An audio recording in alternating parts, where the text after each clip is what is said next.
দেখো আজকে তোমাদের আমি অপসমান্য দীর্ঘ সূত্রটা করাচ্ছি। হ্যাঁ, আগে কিন্তু তোমাদের অ যোগ অ করে আ হয় সেটা হয়ে গেছে। আমি অস্বীকারটা করাবো। দেখো অস্বীকার যুক্ত অস্বীকার মিলে অস্বীকার যুক্ত অস্বীকার করে কি হয়? দীর্ঘিকার হয়। যেমন একটা উদাহরণ দিচ্ছি, দেখো গিরি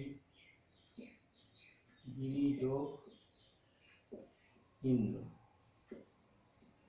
এখানে কিন্তু র এর পরে অস্বীকারটা আছে, কিন্তু উচ্চারণ ক্ষেত্রে আমরা আগে ব্যবহার করি। তাহলে অস্বীকার যে অস্বীকার দিলে সূত্র কি বলেছে? দীর্ঘিকার হবে।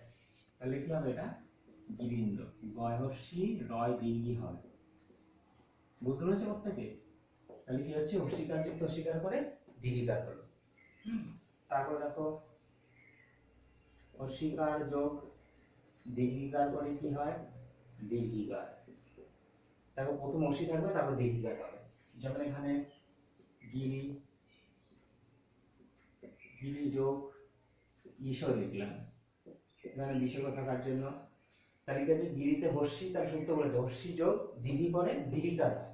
তাহলে কি হবে? হর্ষি যোগ দীর্ঘি করে দীর্ঘিকার হবে। তাহলে গয়হর্ষি রয় দীর্ঘি গ্রীষ হিমালয়। হ্যাঁ, গ্রীষ। পরবর্তী বিসর্গ থাকার বিসর্গ, তারপর হচ্ছে দীর্ঘি যোগ হর্ষি করে আবার দীর্ঘিকার হয়। দীর্ঘি যোগ হর্ষি করে দীর্ঘিকার হয়। হ্যাঁ, যেমন এখানে মুনি যোগ ইন্দ্র যদি আমি করি, বিসর্গ দিলাম, তাহলে কি হবে? প্রত্যেকে বলো। প্রথমে দীর্ঘি আছে, তারপর হর্ষি আছে, তাহলে দীর্ঘি যোগ হর্ষি করে দীর্ঘিকার হয়। মুনীন্দ্র। তাহলে ময় হর্ষু দন্তানয় দীর্ঘি দরফালা হলো মুনীন্দ্র। এবার পরবর্তী বিসর্গ থাকার জন্য এখানে বিসর্গ হলো। ঠিক আছে? তারপরটা কি বলেছে? দীর্ঘি যোগ দীর্ঘি, দীর্ঘি যোগ দীর্ঘি, দীর্ঘি যোগ দীর্ঘি করে কি হয়? দীর্ঘি। আমরা প্রত্যেকে জানি। তাহলে কি হয়েছে? দীর্ঘি যোগ দীর্ঘি করে দীর্ঘি। তাহলে মহি আমি একটা লিখতে পারি, যে কোনো মহি যুক্ত ঈশ্বর। আমি ঈশ্বর লিখলাম, এখানে বিসর্গ দিলাম।